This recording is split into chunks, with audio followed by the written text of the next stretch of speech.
Back by popular demand, halfway through the season, we're going to give you our grades of every NHL team.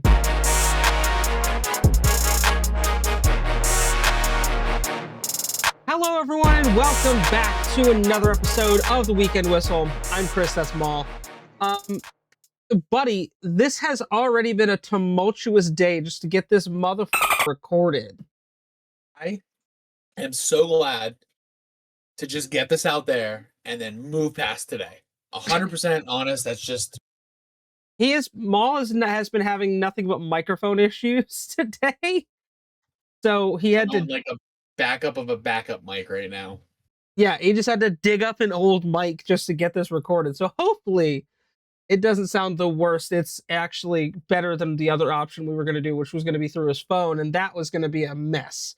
So we've got it working. This is the dedication to you guys we're trying to bring here.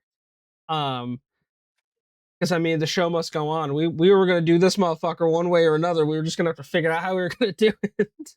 Well, and it's not like just any episode. Like, this is a big episode because the last time we did a stack ranking like this, a letter grade ranking, you guys loved it. And it happened to be one of our most popular videos ever on the channel. So Thank you guys for that. And that's why today we had to make this happen.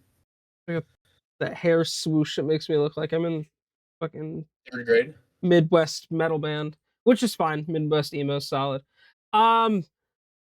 Starting off the episode with a little contract signing, the St. Louis Blues have inked Philip Broberg to a 6-year, $48 million extension. It's about an $8 million annual value. He has 15 points so far this season, second most on the Blues, which is brutal. How bad are you?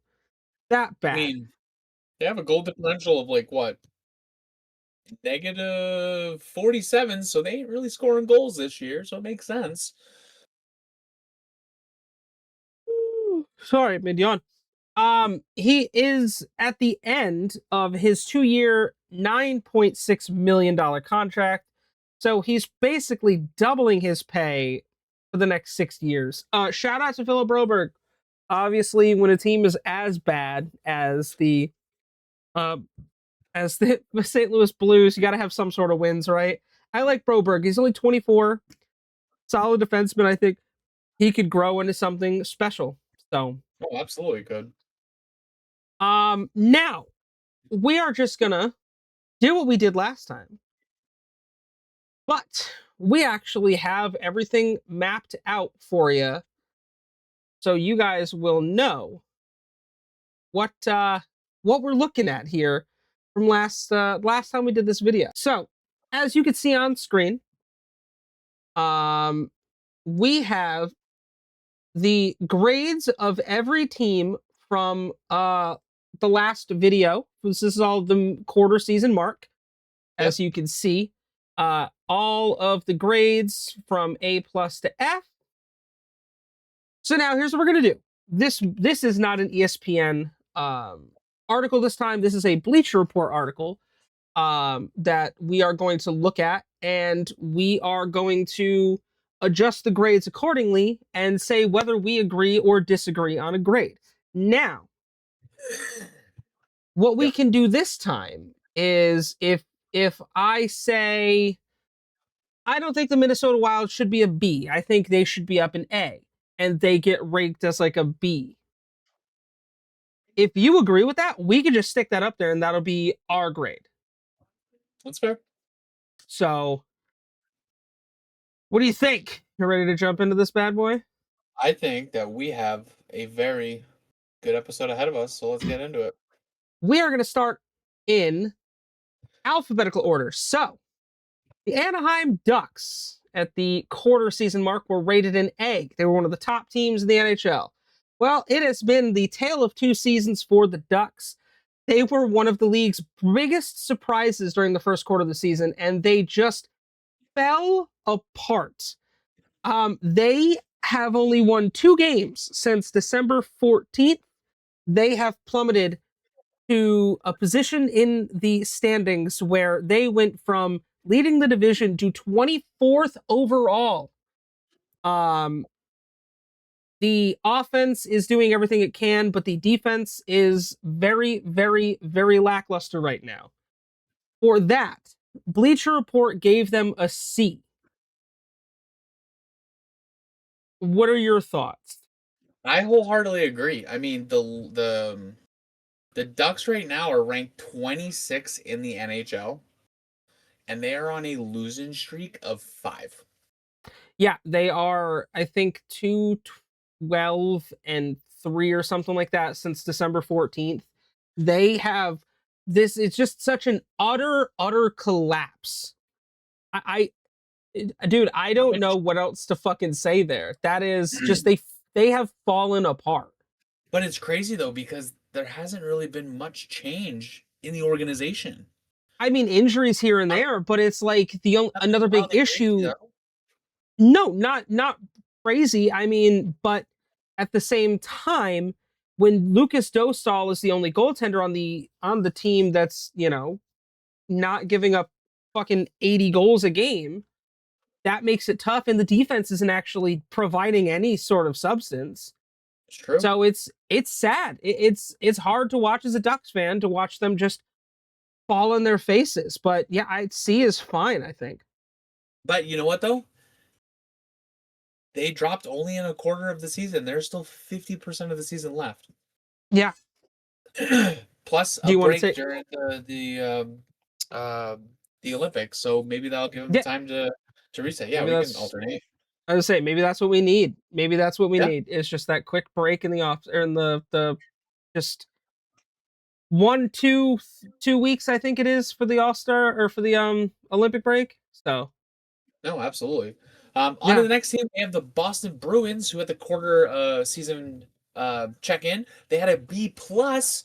According to Bleacher Report, they've been given a grade of a C minus. They're sitting right now middle of the pack, 16th in the NHL overall. They're currently on a 2-game win streak, three, because I don't think that counts the game they just won. Um, the Bruins were mediocre last year and weren't expected they were expected to be much more of the same this year, but they've mostly beaten that expectation. Swayman's been a little bit better in the net this season, but he's had his ups and downs. You know, he has his good games, he has his bad games. He's not consistent, and I think that's hurting the team. Then you Not have for the Pastor. contract he got. That's the biggest thing, No, is for the fact they paid him all that money for an 8-year contract extension, and it's not going the way that they wanted it to right now. yeah, well, and the thing that's hurting them is, you have David Pasternak, who's still a good player. Morgan Geekie is showing that his goal scoring breakout from last year wasn't a fluke, but there's just not enough depth in the forward beyond them. They still lack a true number one center, and their defensive metrics are almost the worst in the NHL. When it comes to the latter, they're 2.97 expected goals against per 60 minute of 5-on-5 play, which is ranked 32 out of 32. Now, I want to also point out that this article was published on January 9th. At time Yeah. of recording, So January 11th. So there have been games that have been good. Like I said, the Bruins are on now a 3-game win streak. They just yeah, shut out. they just beat the They Rangers shut. 10-2 Yep, and then they just shut out the Penguins. today. Yeah. So so they're gonna grow. They're gonna go up. But I'll be honest. I truly think that a rating of a C minus down from a B plus, I would agree with that because when we did the midseason, they were in a playoff spot. Yeah. Oh yeah. That You team know, was poised. I would say either C minus or C. Um yeah. I mean, and now they're 3 spots out of a playoff spot. yeah. And we've seen how tight the Eastern Conference is this year. Yeah. It's if you are not firing on all cylinders in the Eastern Conference, you're not getting into the fucking the postseason. It's just Right. it's all about consistency here. It's not there's not a huge gap like there is in the Western Conference. In the Eastern Conference, it is neck and neck. Yeah. Speaking of the Eastern Conference, we move on to the Buffalo Sabres, who currently are first in the wild card spot. They have been on a tear. They are 9-1-0 in their last 10 after having a 10-game win streak. They've won what 12 of their last 13 games at this point. Yeah. They literally Um, lost that game, and now they're on a 3-game win streak. yeah. So had it Um, not been for that game, they would be on a 14-game win streak right now. yeah. That's Well, wild. I love this article. It says which Buffalo Sabres team is the real Buffalo Sabres team. Right? Uh, Honestly. the one the one that had the worst record in the Eastern Conference going into December, resulting in eventual firing of GM Kevin Adams. Or is it the team that won 10 straight to play itself back into playoff contention? The next 3 months will answer this question, but for now, Tage Thompson and Rasmus Dahlin have the Sabres playing their best hockey in years. Something to keep in mind: only 2 teams in NHL history have ever gone or have ever won 10 games in a row and not qualified for the playoffs. One of those teams just so happens to be the Buffalo Sabres in 2018-2019. Damn. Are they looking to avoid a repeat of that history? I think I could speak for both of us when I say I wholeheartedly agree with B. Um, Absolutely. that Absolutely is deserve that. I mean, they're top 10 in the NHL right now. what an incredible turnaround. What an incredible turnaround. Yep. So far they who knows, maybe the GM was the only problem. Maybe that was what they needed to fix. I Yeah, don't could be. know. I just know that the Sabres are on fire right now. On fire. That team I don't I don't know. Yeah. It's the opposite end of Anaheim, right? You think about Anaheim was a top team. They've just Yep. collapsed since December. Buffalo, Buffalo goes, we're tired of losing. How about we win every game all the way Right. through December? Like they have been unbelievable. Now, to the next team, who is the first team on this list to not change a grade, is the Calgary Flames, who were rated at a D and stayed at a D. They're 29th overall in the NHL right now. They're on a 1-game win streak, but they are 5-5-0 in their last 10 games. The Flames they barely missed the playoffs a year ago, mostly because they had the worst offense in the league. Then they did almost nothing to address it in the offseason, so it's probably not a shock to learn that the goal scoring and offensive are yet again a huge issue for the Flames, where they find themselves near the bottom of the Western Conference. The only difference between this season and the 2024-2025 season is that Dustin Wolf isn't masking all of their flaws and bailing them out in net as much as he did during his rookie season. Overall, it's been a pretty mediocre year for the team. Some of the worst finishing abilities in the league offensively. And currently in their division, they are 7th. So they're 5 spots out of a wild card. Um, I mean they still have a chance, but to go from a D to stay at a D, it shows that in the last, we'll say, 20 games, they've done nothing to change anything. They haven't made any shakeups. They are just riding through this as a mediocre team this year. Nazem Kadri has 32 points and that leads the team. Other than like, there's a good amount of guys with 20 points, but what's not helping is when you got Dustin Wolf, who gave up 12 goals last week. Yeah, Like, I I want to believe that there is some sort of talent here that could make this team get to the playoffs, but I'm going to be honest, I have zero faith in Calgary to do anything. I don't think Calgary has faith in Calgary right now. I facts at this point. Um, Now, a team that is relatively staying around the area that they're at is the Carolina Hurricanes. Currently, the Hurricanes are leading the Metropolitan Division with 59 points. They are very steadily in charge of that division. Carolina is has one of the best records in the league and has done so while getting just 5 games from its top defenseman, Jacob Slavin, who more recently losing one of its best offensive and most recently losing one of its best offensive players in Seth Jarvis. That is impressive work to overcome the absence of Slavin for sure. Overall, the Hurricanes are mostly doing what they always do. They control the pace of games, dominate territorially, lock games down defensively, and do not really have any major weaknesses. Goaltending might be the one big question mark now, but they have been close to a league average as teams or as a team in that area. It may be a question, but we're not exactly, or it's not really a liability. I They have given them an A, which would move them up from an A minus. I agree. I think this is a perfect spot for them. They have established themselves very clearly as a cup contender in the Eastern Conference.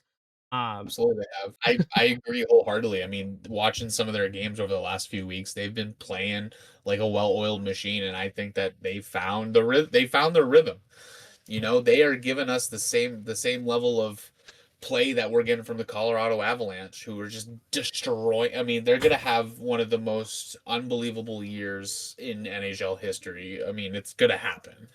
Um, but I think that the Carolina Hurricanes, I mean, they have a 4-point lead in the Metropolitan Division right now. A goal differential of plus 20. In their last 10 games, they're 6-4-0, and they're on a 4-game win streak. They're doing so good right now. I don't think that we're gonna have to worry about them. They're probably gonna get a playoff spot, and a oh great yeah. going up to an A. Absolutely agree with it. Which, I mean, it's not really a huge jump, but that's where they should be. That's where this team is performing. The big question is how are they going to do without a guy like Martin Necas, who they ended up losing last year? And obviously the absence hasn't really been, missed too bad. So Well, and who it's true, knows?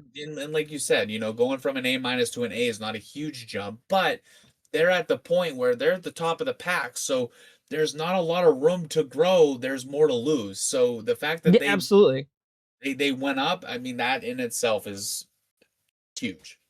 Yeah, Onto a team that just had its superstar return from injury. We have the Chicago Blackhawks, who, when we did the quarter season check-in, were rated at a B plus. Um, and the Bleacher Report came in and gave them a C. Connor Bedard's injury derailing some early season progress, but it also highlighted just how far the rest of the team has to go to be a serious contender to the playoff and how much they rely on him.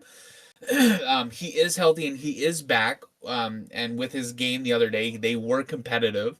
But when he's not there, there's just no one else. No one shows up. The play of the goalie Spencer Knight has also been a huge development this season, and he's helped the Blackhawks overcome some ugly possessions and defensive metrics. They have a key ingredient in Bedard. Now the hard part is just trying to build a team around him. And currently the Blackhawks are sitting at they're fourth in a wild card spot. They have a 1-game win streak and they're 6-3-1 in their last 10 games. And like I said, that one win was Connor Bedard's first game back. So they're starting to yeah. turn it back. So I think that them dropping from a B plus to a C is a huge kind of fall from grace. But it's huge because you think about it, a team like this, they rely heavily so much on one player that when Yeah. he's not there, they fall apart, and they prove that. And so I think that this is warranted and well deserved.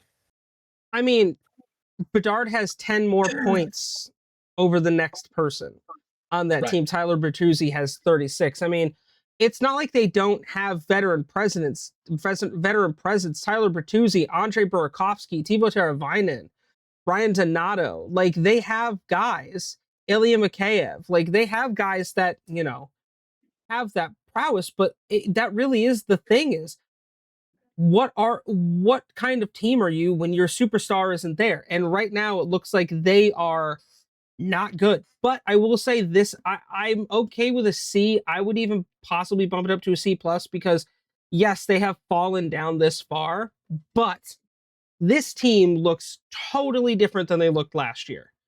We're Oh, talking about a absolutely. team that was the worst team in the league by a long shot.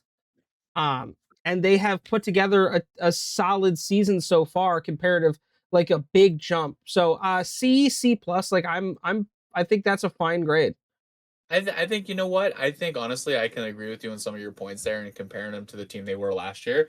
I think that I C plus. I would feel better with that. They're definitely not B. It definitely needs to hurt them a little bit. But I think a C plus would be good because they have Bedard back, and maybe this was a reality check in them saying like, hey, holy shit, we rely on him more than we thought. Yeah, Let's figure this out. time to So have a team effort. Time to have a team absolutely. effort. Well, a team that we really don't need to give any sort of change to is none other than a team that doesn't really need any introduction on this list or doesn't need to change is the Colorado Avalanche. They're the best team in the NHL. Through the beginning half of the season, they've only lost 4 times in regulation. That's insanity. Their goal differential is also at a plus 80. They are 33, 4, and 7 through the first 44 games of the season. The That's concept that they have lost 4 games total in regulation is insanity. You have 2 goaltenders who are having the best season of their career, bar none.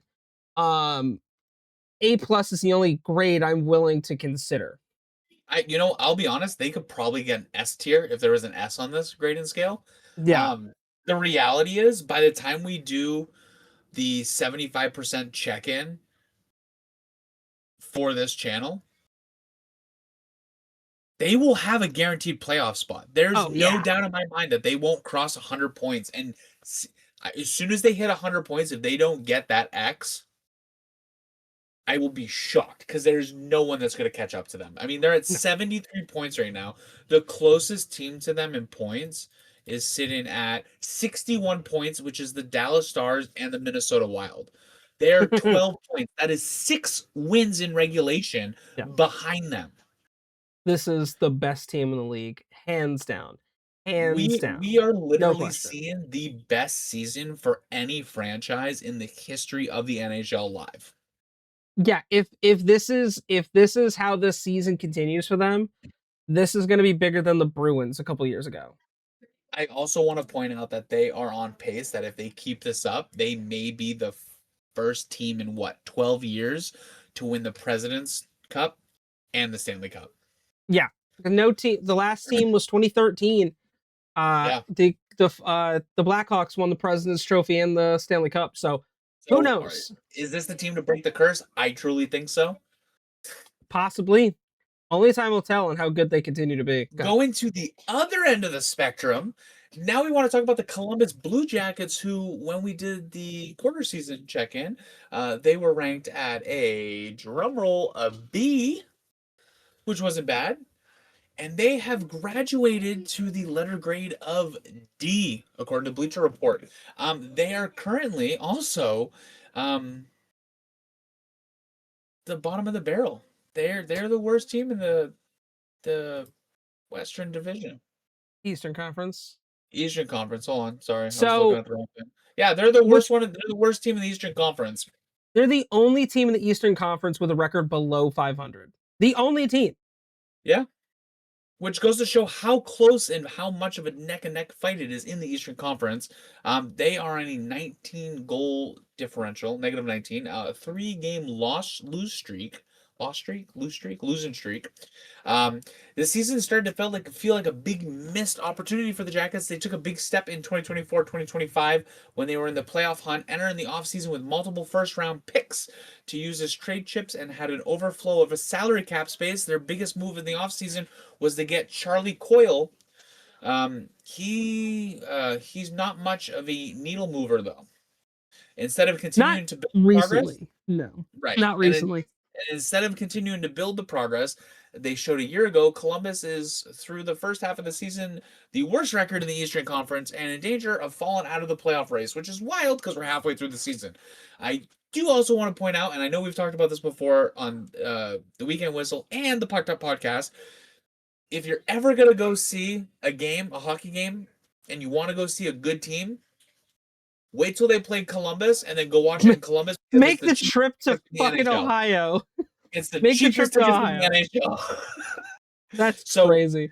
I'll be honest, with their performance, I mean, I would give them a D minus. I think that a D is a little bit too nice because I mean they went from doing pretty good at the start of the season and I mean all the way down. I feel like a D minus because like they're bottom of the barrel. They're not failures, and they don't get that F, but they're not really I showing us any promise or anything. I think I'd have to agree with you on the D minus. I mean, they are just utterly collapsing at this point. I don't again, it's I don't understand what's happening. I mean, teams slump and teams go through streaks and that happens, but again, you're not getting any output and you're not getting any help in net. So it's Right. like your defense is struggling. Zach Wierenski, you should not have your defenseman as your top points getter. Like that is insane. That's wild. He's on the Yeah. defense. Stop Yeah. scoring I mean, points, he's a asshole. superstar. He's a superstar. There's no question he's a superstar. But I just damn dude, feels bad for Columbus. What the hell happened? Yep. Hey, you know what though? At least our tickets will still be cheap next year. Yes. Now we move on to a team that again hasn't changed their spot whatsoever, and that would be the Dallas Stars. They came in at the quarter season mark with a grade of an A. That continues. There should be no surprise to anyone that the Stars are considered among the best. They have been knocking on the door of a Stanley Cup final for 3 years now, reaching 3 consecutive Western Conference finals. They just have not been able to kick the door down to get through. Maybe this is their year. Uh, if there's a potential red flag of the team, it's that their 5-on-5 possession numbers are a little average to below average, and a lot of their offense and success has been special teams driven with a top 10 power play and penalty kill units. But they do have the talent all over the ice to be a dominant team, and they may not have started playing their best hockey yet. That could be a concerning thing for the rest of the league. I mean, we talked about obviously Jake Ottinger's an unbelievable goalie. They have players like Jason Robertson who are just leading that team. I A is perfect. They're tied for the top three in the entire NHL. Um, so yeah, I don't think A is crazy at all. This is where they should be, and No, I love that we're slowly seeing what the playoffs could look like this year. oh, and I think we're getting like a really clear picture with some of these teams. And you know what? Um, I agree. I wish that we could give them a better grade, but I think that A plus needs to be the only team. I think with the way that we do this, I think the A plus and the F need to be the top and the worst team in the league, and I don't think anything Yeah. else can go in those categories. Now, if Dallas was at like 2 or 3 points away from the Avalanche, I would say that they definitely deserved it, but I think that our A plus tier needs to be the teams that are guaranteed a playoff spot at this point. Oh yeah. Oh yeah. They're not quite there, but they have the potential to be there by the next check in. Yeah. It's one of those things where again we're seeing exactly what I expected because this team has been good for a few years now. I don't think it's crazy to think this could be the year that they could make the Stanley Cup Finals. I mean, obviously you got to get through Colorado, but I mean, is this team going to hoist a cup soon? Because that's really what it feels like. We're not far off here, I think, in Dallas. Oh, absolutely. And you know, it would be cool. I'm gonna say this right now, and I want you to hold me to it. If for some reason they pull out and they win the Stanley Cup, I'm buying their friggin' alternate jersey, the black with the green, because it to me, that's one of the It's so best sick. alternate jerseys, dude. It's such a badass color scheme. Like I love those jerseys, dude. I wish we saw more of them. But yeah, that's a Oh favorite. yeah, That's my favorite one. I will buy one if they win the Stanley Cup. yeah. Um, and onto the team that I somehow always get to name, the Detroit Red Wings. Getting Hey, better at this, huh? Um, During our quarter season check-in, they were ranked at an A, and Bleacher Report has decided to downgrade them to a B plus. Not a huge step down. I'm honestly kind of slightly shocked by this. Number one reason is they are leading the Atlantic Division, and they have, I mean, it's not a huge lead, but they're 1 point above Tampa Bay Lightning. They're also on a 3-game win streak, and they're 7-2-1 in their last 10 games. Um, I personally think that they probably should, if they're going to move, maybe down to an A minus. The other night they had a 5-1 win over the Vancouver Canucks on Thursday night, and the Red Wings have the fourth best record in the Eastern Conference, which I think that needs to stand for itself because that is wild with how competitive the Eastern Conference is this year. Correct. Um, let's see. If there is a knock on the Red Wings team so far, it might be the difference between a B plus grade and an A. So see, they even are kind of going back and forth on that. It's the lack of depth beyond top players, and this is especially true on defense. The defense pairing of Cider and Cedar. Cider. Yeah, okay. Cider and Simon is as good as they dominate as many defensive pairings in the league, but there is a sizable drop off after them that could be a problem come playoff time in the second half of the season. They have salary cap space to make meaningful additions on the blue line. They just should be aggressive to try to make it happen. So I can kind of agree with that. Um, but there are other teams that have that one player that they rely heavily on, and this is a pair of defensemen. I mean, let's see. Their goals against, I mean, they're positive on their differential right now. It's close. That's a differential of 3. But they're not bad. I honestly I feel like an A minus for them. And my reasoning for that against Bleacher Report's B plus is that they are leading the Atlantic Division, Okay. and I think that that has to have some sort of merit to it. I'm okay with B plus. I'm also okay with A minus. I do agree with the article and the fact that defensively they're struggling because Simon Edvinsson and Moritz Seider are the only producing defensemen. I mean, Axel Sandin Palika is up there with them, but other than that, depth is an issue for them, and especially Yeah. on defense. Like you said, their goal differential is at +3. I mean, goaltending isn't exactly doing the best. Cam Talbot has a goals against average of essentially 3, a save percentage of .888. Like defense and goaltending are going to be this team's Achilles heel. And it looks like John Gibson's slowly turning it around, but I can go with A minus. Yeah. Uh, but yeah, I just it's an interesting turnaround. Like they're good, but I don't know how good, and that's the Well, and like scary I part. said, I would agree wholeheartedly with the B plus if they weren't the number one team in the Atlantic Division. But it's because they're number one that I feel personally that they should get some merit for that and be at least in an A minus. Yeah, that's fair. That's a reasonable one. Next, we have the Edmonton Oilers. I This is an interesting one because they're sitting second in the Pacific Division with 51 points, 1 point out. They have a goal differential of 0. They Yeah. are 5-4-1 in their last 10, 0-3 in a shootout overtime situation. Uh, they're essentially at a 500 on the road, 11-5-4 on home ice.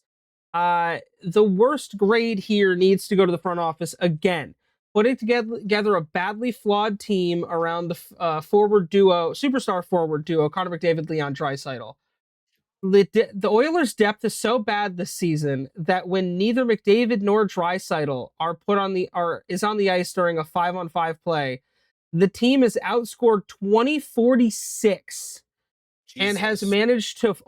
managed only a 46.8% expected goal share. It does not matter how good or great your two best players are. You are not winning a Stanley Cup with that sort of supporting cast. Now, what is the one gripe we have had for the past 3 seasons? There's nothing there. Right. And the goaltending is just as bad. They tried addressing that issue by trading Stuart Skinner to the Penguins for Tristan Jarry, but he's already hurt. And that was a big issue for him in Pittsburgh as well.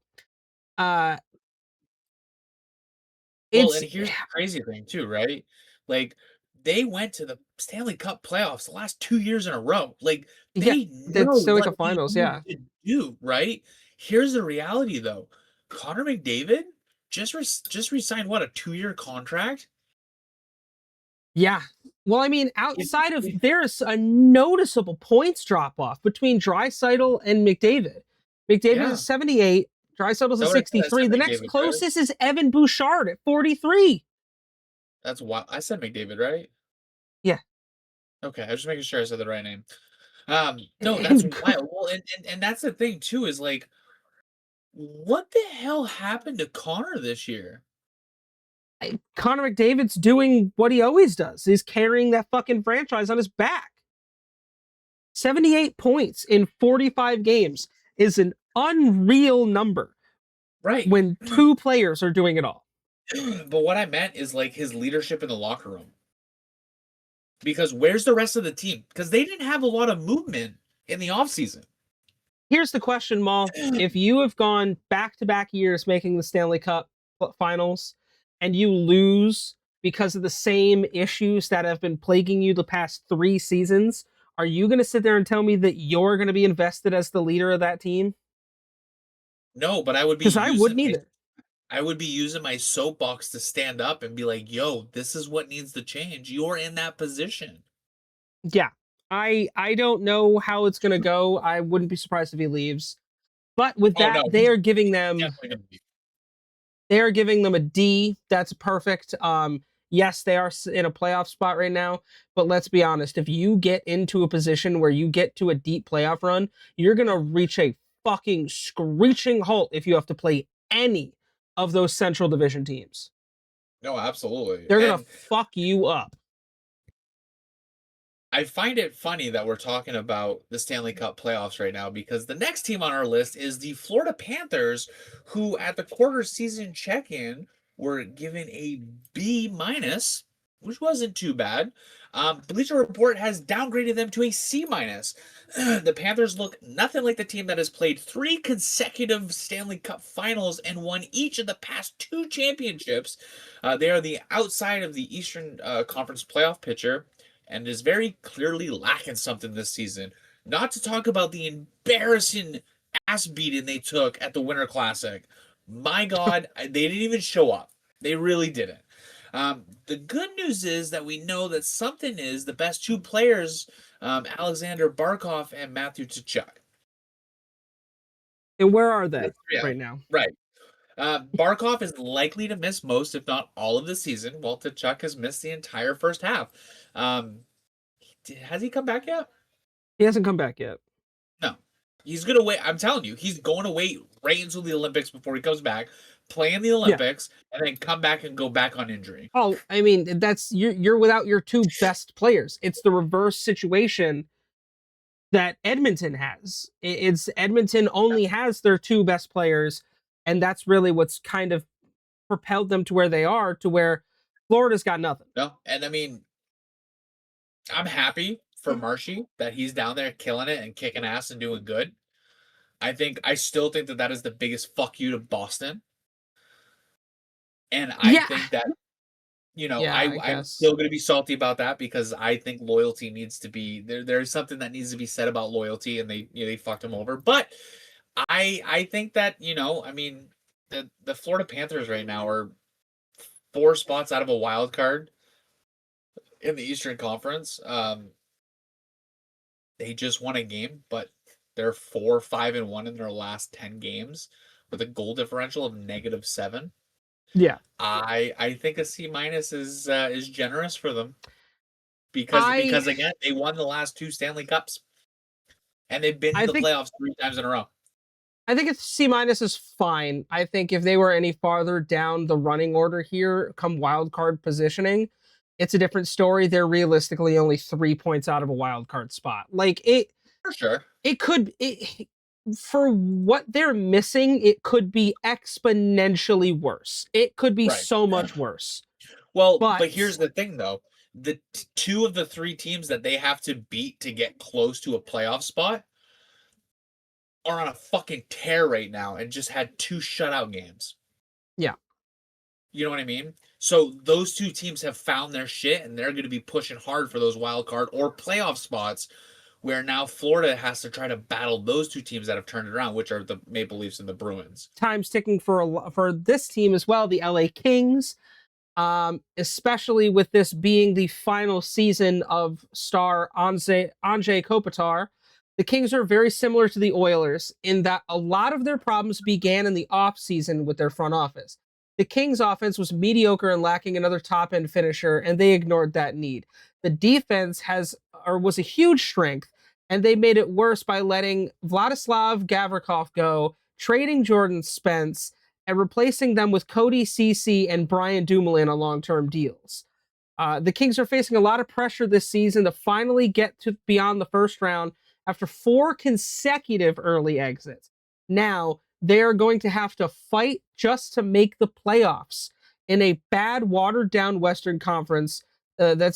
It's very underwhelming this season for them. I mean, yeah, they are currently uh, in the last playoff spot with a very hungry Utah Mammoth directly behind them. Yeah. I don't know what has gone wrong.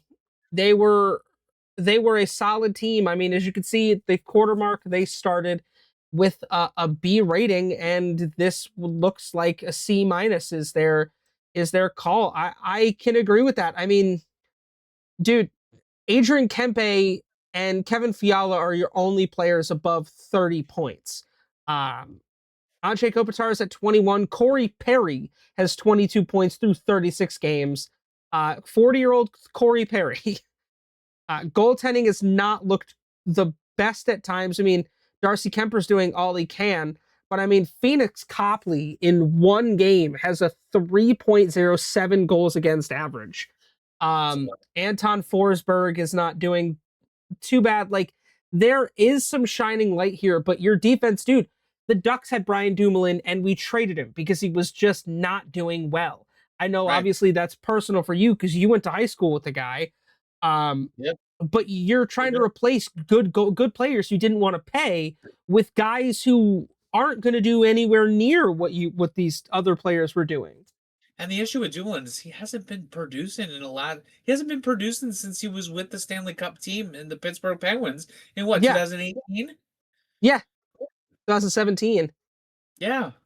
When they won back-to-back cups, like that was the last time that Dumoulin did good, and he's at this point just being traded around to be traded around. And um, like you said, they're in a wild card spot, but I mean, with how close it is in the conference right now for the Western Conference and that area of it, um, you lose one game and you're done. Yeah. you know? So, So yeah, I think I agree with I that. think a I think it C minus is fine. absolutely. Um, On to the next team, which is kind of a tale of the tapes. The Minnesota Wild, who had a quarter year check-in, were graded at a B, have moved up to an A. They jumped a whole letter grade, which rightfully so, because they are the third best team in the NHL right now, absolutely destroying it. They are part of the Western Conference tear through, with a goal differential of plus 21, 4, 2, and 4 in their last 10 games. Um, dude, they've been killing it. I mean, the biggest thing for the Minnesota Wild coming into the season was simply having a healthy Kirill Kaprizov, and Joe Eckerson. Eckerson? Joel What is Eriksson Ericsson, okay, Ericsson Ek. Eriksson. That's so weird how they have that. They're He's absent in the second half of Swedish. last season. Is he? Yeah. Make the Olympic team? Yeah. No way. Good for him. Both of their absent in last season played a big role in the late season slide. When healthy, the Wild were one of the best teams in the league, and we're kind of seeing a little bit of that now. They've been healthy this season. The Wilds are once again among the best team in the NHL. Their lineup only became stronger when they acquired defenseman Quinn Hughes, which was huge, picking him up for the Vancouver Canucks in a blockbuster deal. And let me tell you, that boy's making moves out there. Now the Wild are not only one of the best teams in the league, but they have two true superstar talent in Kaprizov and Hughes. And that is the type of core that you can build a championships team around. That was a monumental pickup for them. Oh The God, biggest yeah. obstacle that they might have is the fact that they play in the same division and playoff bracket as the Colorado Avalanche and the Dallas Stars, Yeah. which are literally the top three teams in the NHL right now. It's So there's yeah. going to be a gauntlet to get to the playoffs. And honestly, it is a battle. Like, you can't even put them in the same bracket as the Avalanche. They are battling neck and neck with the Dallas Stars right now, both at 61 points. Across the board, statistically, they're almost identical. There is just a one game difference between the two teams. I mean, the Dallas Star um, are 26, 10, and 9. The Minnesota Wild are 26, 11, and 9. Yeah, I mean, and you got to give it up to their goaltending. It's the one thing we've been talking about for them that's been a struggle. Philip Gustafson got that paid check this year. Yep. He is given the role of official starter, and he's struggled a little bit to start of the season. There's no question, but he has since picked it up. And Jesper Wallstedt has been a fucking stud. This kid, 18 games played, 12, 2, and 4, with a goals against average of 2.28. His save percentage is a 0.928. Like, it's ridiculous. And again, another issue was lacking that superstar on defense. And what you're doing is you're creating a perfect storm Yeah. because you're slotting Quinn Hughes on that top defensive pairing with a young Brock Faber, who is only going to benefit from playing with Quinn all the time because he's going to learn from Quinn. He's going to understand how to play, and he's going to understand how to play a different way that'll help grow his style. Because Brock Yep. Faber's still young, very young. Dude, if Minnesota does not make a deep cup run this year, I'll be shocked. That's how Oh, good this honestly. team is. Well, and that's gonna be the hard thing is, like, hypothetically, like, if they go to the playoffs, the chances of them having to in the first round go against the Avalanche or the Stars is almost a guarantee. Essentially, yeah, depending on playoff, but The playoff order. depending, we were having a hard time saying that. Depending on who they end up matching up with when it comes to Jesus Christ, I'm having a hard time with words here today. Yeah. Wild card. There we go. No, Um, absolutely, and that's gonna be a big part for them. yeah, for sure. Moving on to a team that looks like they're staying at essentially at the same spot they were when it comes to the quarter season mark. That is the Montreal Canadiens. They are. It says they surprised everyone a year ago. I don't know. I think this team has been growing for a while. They have done great things, adding Zach Bolduc and Noah Dobson. This team's expectations are obviously higher this year. So far, they are delivering. They have had a tremendous young core of talent that is getting better with every game and turning them into a rapidly improving contender for the Eastern Conference. Goaltending has been a big concern so far this season. Rookie Jacob Fowler has been a promising call up from the minor leagues. If he can help solidify that spot, the Canadians will not have many glaring weaknesses. I think the only thing that's going to hurt them is the fact that Sam Montembeault cannot stay healthy. He Yeah. has been injured a bunch. Jacob Jacob Dobbs is doing what he can, I guess. He is definitely having a hard time. The only thing they're doing is hemorrhaging goals. But other than that, I mean, the team is playing as good as you can expect. Nick Suzuki, Lane Hudson, Cole Caulfield, Ivan Demidov, Uri Slavkovsky. Those are your top five in points. And Slavkovsky's the lowest with 35. So that young core is doing damage. Lane Hudson won the Calder last year. Like this team, I think, honestly, considering their position right now, which is third in the Atlantic. or the Atlantic. The only reason that's stopping me from moving them to an A minus is that goaltending. dude, and here's the reality too, is like they're in that third spot in the playoff spot, and they have what a 2-win lead Yeah, they're among 4 points closest on wild the card. Buffalo Sabres. So they're not. I mean, they're not comfortable, but they're definitely Yeah. sitting pretty, and they just got to keep it up. And so I think that I agree with that. I think that the B plus is where they should be. They're doing exactly what I assume they should be doing. Now, with a wild improvement to their series or to their season, let's talk about the Nashville Predators, who the quarter season check-in were graded. They were the only team to get an F because they were literally the worst team in the NHL. There's been a big change from where they were earlier this season, and they were horrendous through the end of November, and it looked like and they were one of the worst teams in the NHL. Also, one of the most hopeless situations overall. Then, starting in December, they went on a roll and is now seen to go 12-6-0 over their past 18 games, getting That's back into nuts. the fringe of playoff contention in the Western Conference. And I want to say, at time of recording, they not only got the first goal, but are tied currently against the Washington Capitals, which is crazy to think that this team is able to stay up with the Caps based on their performance at the beginning of the year. The wildest thing about the turnaround is the Predators still have an ugly minus goal.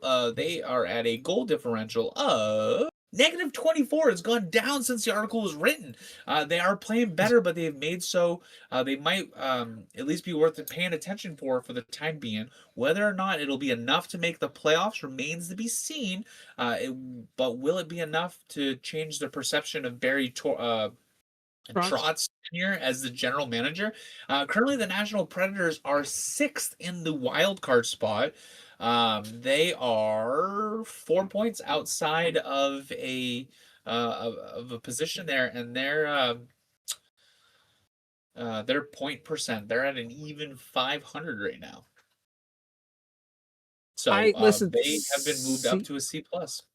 C plus is fine by me. I mean, this team again. We saw the hope last year when you brought in Jonathan Marchessault, you brought in Steven Stamkos, like you brought in pieces to help bolster that offense, and it went as it literally could not have gone any worse than it did last year. And the way that they No, started absolutely. out also was a big struggle, but they have absolutely come on uh in recent months to put themselves into the conversation of a wild card spot. So I'm okay with a C plus. I think that's a good rating. I mean, the only thing that I struggle with here is the defense, or not the defense. A little bit of extra defensive help would be nice, but they are giving up a lot of goals. But you know what, though? It definitely seems like they found a rhythm, and that's good because build upon that, keep the momentum going forward. And honestly, I think that we may see them make a good late season push. Well, you go from a team that has made some improvements to a team that has just fallen the fuck apart. And that is the New Jersey Devils, who at the quarter mark of the season had an A minus rating. Well, guess what? It's getting ugly, you guys. It's getting real ugly. Something needs to change. Do you make a coaching change? Do you make a front office change? Do you trade people away? Maybe all of them, because let's be honest, Jack Hughes, while he's at 27 points and averaging a point a game, he's only played 27 games this season. Jack Hughes has missed most of the season with injuries, and the Devils have done nothing and had no answer for that. His return has not fixed any of their problems either. Not only are they losing a lot of games, they're also starting to get embarrassed and look like a team going nowhere. They're just 6-13-1 in their past 20 games. And after Thursday's loss to the Pittsburgh Penguins, they have now been outscored 16-2 over their past 3 games. The Eastern Conference and the Metropolitan Division are too good to start dropping this many points. This season is looking like a failure through the first half. And this is a team who was primed to make a playoff run. This season and has been done so the past couple years. So for that, Bleacher Report is dropping them to a D, and I could not agree more. Yeah. I I think, dude, mean, This Jesper is Bratt is your top scorer right now with 34 points. Like, you're not doing anything. right. This is a classic example of what we've talked about consistently over this year is all it takes, and again, there's been about 22, 21 games since the last time we reviewed a list like this. In 20 games, give or take, they fell so hard that now they're not even contenders unless they have a major change in the second half of this season for a playoff spot. Yeah, it's bad. And I mean, yes, Jack Hughes has 27 points in 27 games, but again, that is he's played 27 games and he has 27 points. That is unbelievable Well, and the fucking crazy production for a guy who only played half the season so far. and look at every team that's ahead of them right now fighting for a wild card spot. In order Yeah. from them to the spot: Florida Panthers, Pittsburgh Penguins, Toronto Maple Leafs, Boston Bruins, Washington Caps. Yeah. And you know what? Those are really hard, minus the Panthers, because they're kind of in a rough spot right now. And I the still Penguins, wouldn't want to play any of them right now if I'm no, if right, I'm the absolutely. New Jersey Devils, because I don't know what the fuck is happening right now with their goaltending situation. Bro, Jacob Markstrom, who is their guy, 3.48 goals against average. Like, Yeah, I mean, Jake wild. Allen's not doing too much better, but he's at least a little more consistent. Yeah. I just Oh, holy fuck, dude. by the way, if you refresh the stand-in page, it now shows the Boston Bruins at a 3-game win streak. No shit. It moved them in the order because they won their game tonight. Hmm. So, But I mean, yeah, a D is exactly where they fucking need to be. Because my god, dude, absolutely. I mean, there's nothing more that you really need to say about it, but um, wake up, New Jersey is all I can say. Wake up. You figure your have shit talent out. on that team. You have no Yeah, excuse. And like Luke Hughes, yeah, the other day he had 2 goals for the other team, which yeah, like dude. I it's feel it, so bad for him. and he's young. It just the worst possible game you could have had. I also, dude, I feel so terrible for him. And you know It what? just New it's Jersey fans, I would not want to piss them off. but it's the tail of their season. Like Yeah, that fits so perfectly with their season right now. So yeah. yeah, And a I mean, D is absolutely the right spot here. wholeheartedly. Now, next team, we have the New York Islanders, who at the quarter season check-in got a B plus. Um, and the Bleacher Report has downgraded them to a B. Not a huge step down, but it is a little bit of a downgrade. The Islanders are not a perfect team by any means, but there's still a lot to like about them right now. Matt Barzell and Hovart are playing great up front, and the number one overall pick, Matthew Schaefer, has completely changed the defense and the long term outlook of the franchise. He's already playing like the number one defenseman. He is The other big development is unreal. Ilya Sorokin's return to the elite status as a goalie. He dipped a little bit, at least based on the standards he set for himself in recent years, but his save percentage is back up to over a .915 this season, and has once again got him back among the elite in the position. The Islanders are currently, where They're are they? second in their division right now. Yes, second in the Metropolitan. I mean, they're 5 points behind the Carolina Hurricanes and 3 points above the Flyers. Um, they are on a one-game win streak. Last 10 being 6-2-2 on a +9 goal differential. They're doing good. I wouldn't, if I was them, I wouldn't be sad going from a B plus down to a B, because that's a really minute change. Um, you And know, I think realistically, that change is only just the defense could step up a little more. no, absolutely, Sorokin's doing everything he can. David Riddick's doing everything he can in net. The defense could do a little more. I'm not saying it's not a huge thing. They are in a great position this year. And Matthew Schaefer absolutely, is unreal. But the yep. defense could help out a little bit extra. I think Oh, I'm fine with a B. I think moving them down a little bit, that's okay. yeah, because it gives them room for improvement. They're not the number one team. They're not in the top five, but it shows that they do have a little bit of room to grow. I mean, But in the that's total, okay. they're at least top 10, and that's huge out of Yeah. 32 teams. You know, Yeah. No, that's a perfect spot for him. absolutely. Well, Now, uh, the other New York, yeah. The other side of New York. Whew, shoo, buddy. thank Phew. God you don't have to go very far to change your team affiliation in New York. That's all I'm saying. Yeah, if you live in Long Island, well, or might want to start welcoming some fans from Manhattan because my God, have we just continue to see the utter collapse of the New York Rangers. Why are you not letting me pull this up? Fuck you. Thank you. Which is They crazy since they did destroy the Panthers in the Florida Classic or in the the Winter Winter Classic. Classic. 5 to Yeah. 1. Well, They bitch slapped them. they have it. They are a team that has gone from C minus down to an F this season. It's a mess. The Rangers may have missed their best chance with this core group, and now it looks like a franchise in need of another major reset. Mike Sullivan's arrival behind the bench has not impressed play on the ice or corrected any of their flaws. Alexis Lafreniere is or still has not taken another step forward. They still lack high-end finishing talent. And now for their best two players with defenseman Adam Fox and starting goalie Igor Shesterkin are out on long-term injuries. Shesterkin just got hurt. As if all of this is not enough, they entered the past weekend the second worst points percentage in the Eastern Conference. The playoffs are rapidly slipping away. Um, the Rangers expected to be a playoff season does not look like it's going to happen. I'm going to point to you. Artemi Panarin and Mika Zibanejad are the only players in this team worth a damn.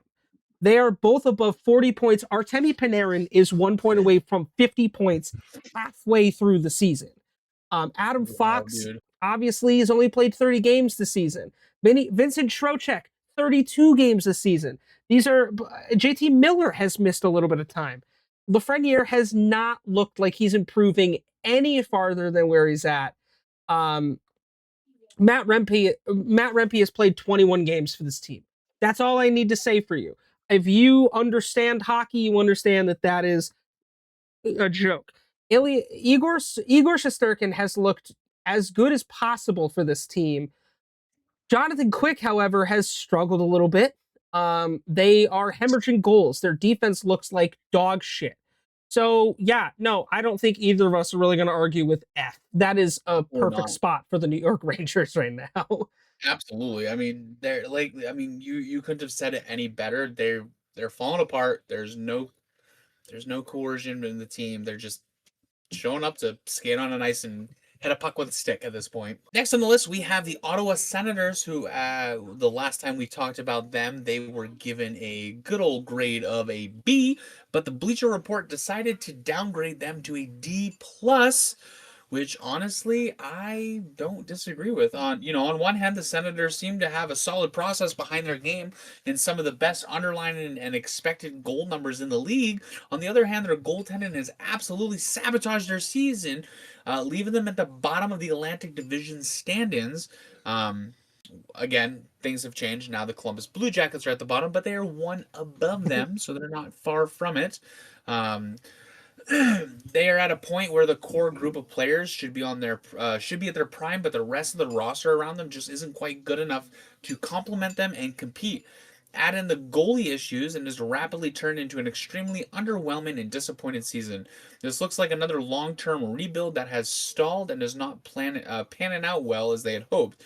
It's really hard to go through a full-scale rebuild and start winning again, and it takes a lot of time. And even when the process seems to be made, as well in the case of the Ottawa's playoff appearance a year ago, it can quickly get undone. Now, Ottawa currently is, let's see, overall they are 24th in the lead in the Eastern Division or Eastern Conference. They are ninth.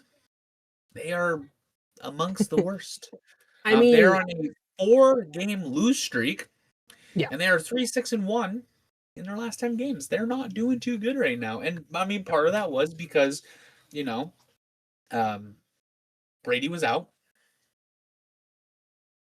which, you know, Brady only played 24 games. Shane Pinto has also only played 34 games. Those are two good players on your team that would normally have more production than they do. I mean, Tim Stutzla, no surprise, he's that team's best player by far. 45 points through 40. He's averaging a point a game. 19 goals. Drake Batherson is having a great season too with 40 points. It's like there's all of that, and then there's like not a whole lot of crazy production anywhere else. but the Obviously, biggest, not having Linus Allmark is starting to hurt them too. Obviously, we want to respect his privacy and that. And by the way, if you're going to create insane rumors about players that are now like when the rest of the team is like, this is ridiculous, you're a fucking piece of shit. This man has got something going on clearly that we don't need to know about. It's none of our like, business. But to so it start is not. rumors saying he cheated on his wife and shit, fuck you. Like for real. Get the fuck over yourself. Well, that was just a little Um, bit of the rumor. But if you want to know the rumor, go look it up yourself because we're not going to try to spread or anything. But the biggest issue though is when I watched Brady's first game coming back, a D plus. Um, we don't have a D plus on the list. So why is there no D plus on the list? because there wasn't a grade, no one got a D plus in beginning of the season, so I No. didn't add one. So I guess we'll just leave him at a D. You want to do a Leave him D at or a a C D. minus? Oh fuck no, a D. You think a D? Now, for the reason of when Brady came back from injury after being injured for a big chunk of the season, all Dude, he wanted to do was fight and chirp and start shit. he got high sticked 5 games in a row. Right. That feels Now, coordinated as hell. I'm sorry, but dude, come back and just play the damn game. Stop trying to start shit. Yeah.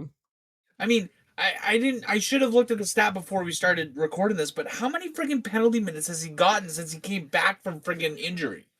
Probably a lot. I mean, like you I'll tell said, you, he got high sticked 5 games in a row.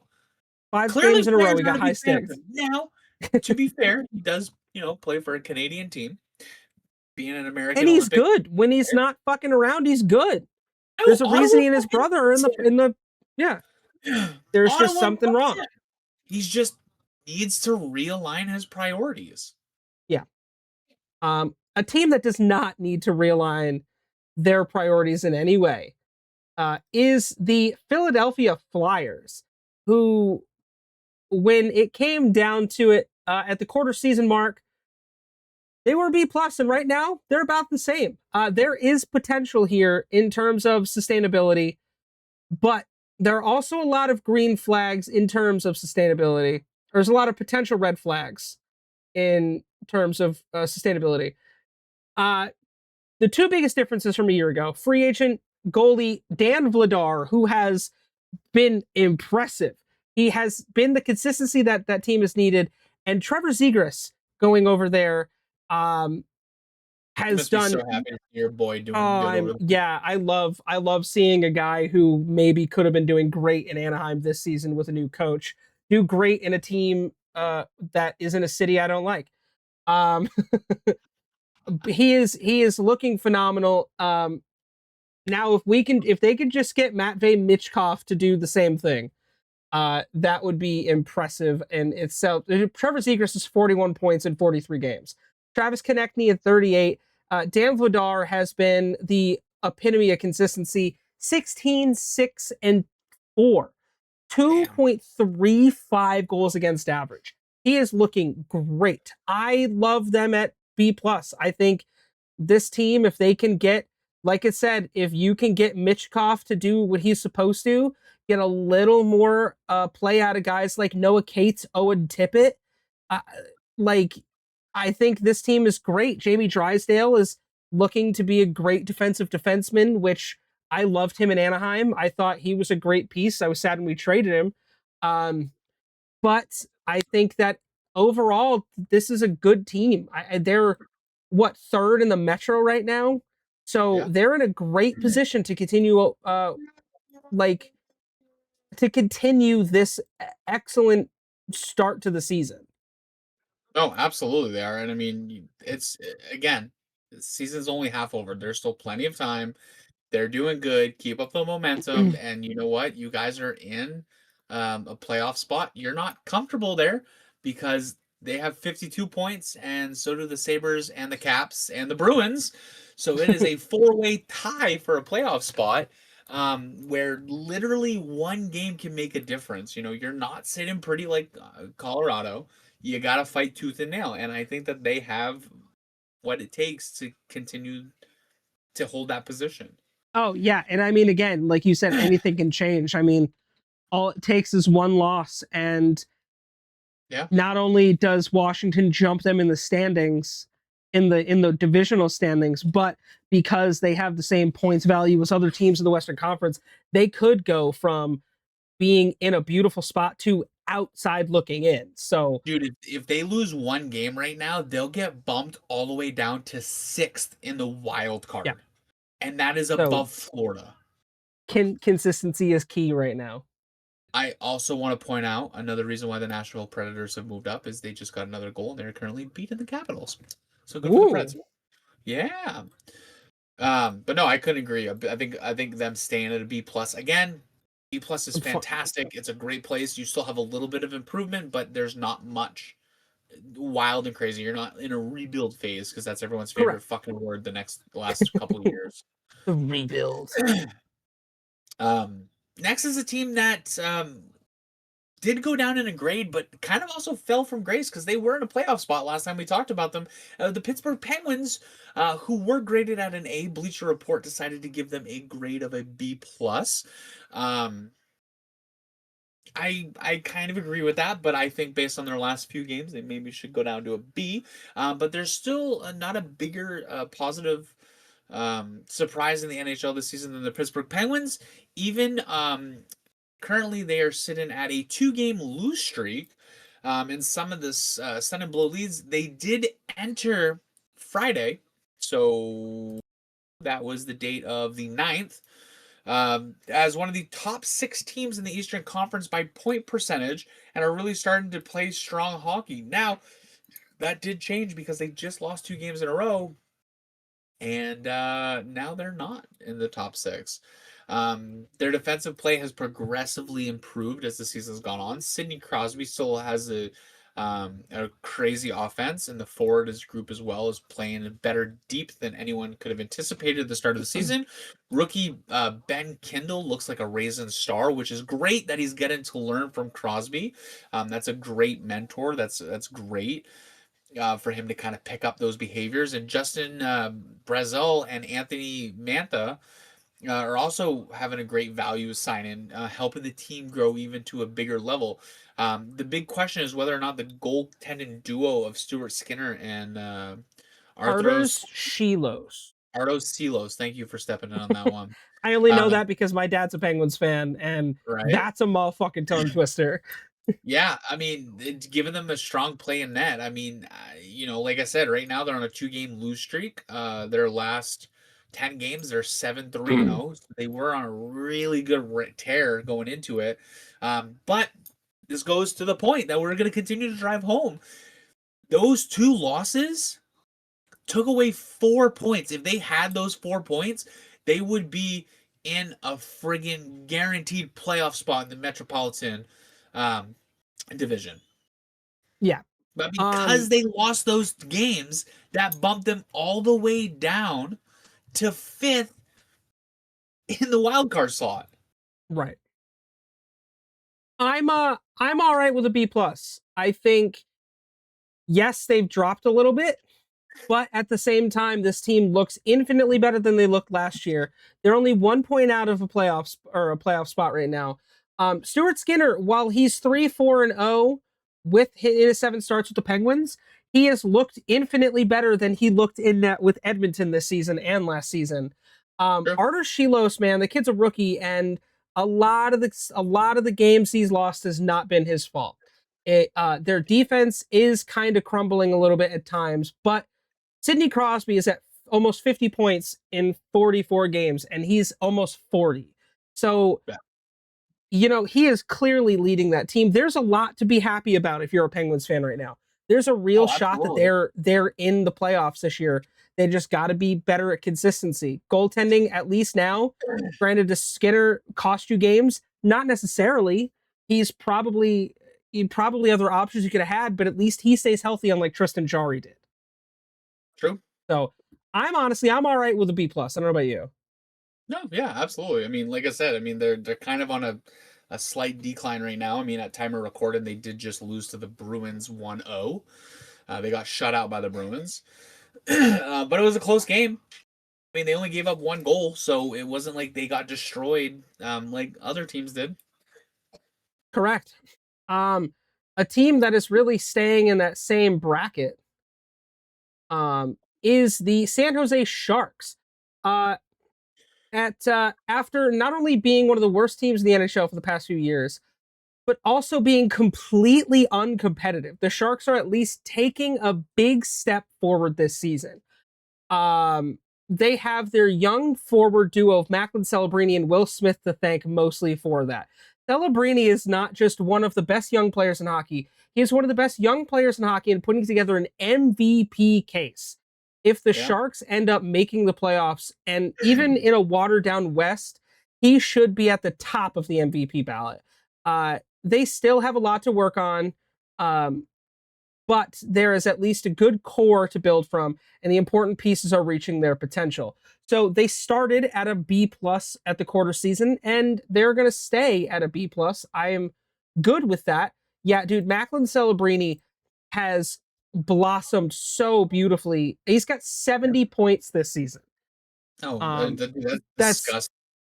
unreal. I mean, Oh, the fact that who scored Nashville, Caps? Nashville just Oh, got another Nashville. goal. They Oh just got another no. goal. Yep. Um, I mean, the fact that at what, 19 years old, 20 years old, Macklin Celebrini, at 19, Macklin Celebrini is going to go represent his country in the Olympics because of Yeah. a season like this. Right. I Now, They are crazy, my but they're my third in the division right now. my only thing with the Sharks, which I think that they need to step up on, is they are the only team in a playoff spot right now with a negative goal differential. Their goaltending situation's terrible. Alex Yeah. Nedeljkovic has not really shown any excitement. And while he's got a positive win-loss record here, Yaroslav Askarov gives up a lot of goals. Yeah. Now, And it's a problem. granted, the Edmonton Oilers are at a goal differential of 0. We did talk about that, but I think going into a playoff spot at a negative 14, I mean, like, let's just put this into to context, right? Like, the Vegas Golden Knights have a goal differential of +3.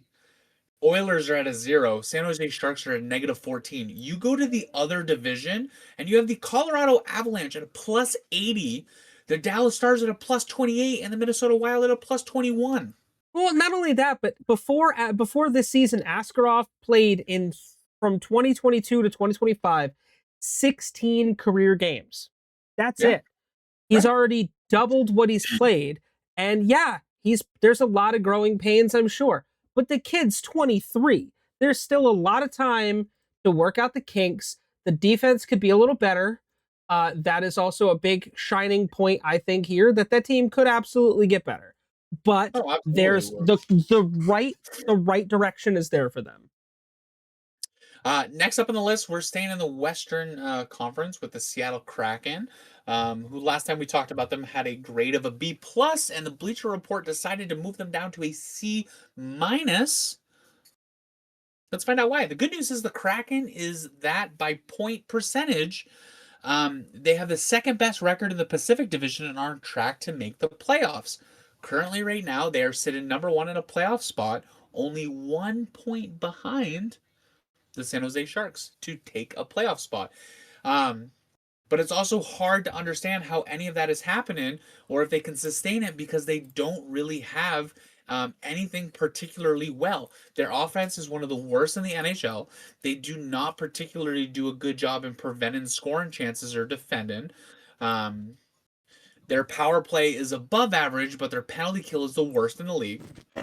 The only thing that they have going for them is strong goaltending, and if that continues, it'll give them a chance. If it regresses even a little bit, the house of cards might fall over, and it all comes down to how much you trust Joey Decord, Philip Gruber, and Matt Murray to keep playing at such a high level. Currently, they are at a goal differential of -7 and on a one-game lose streak.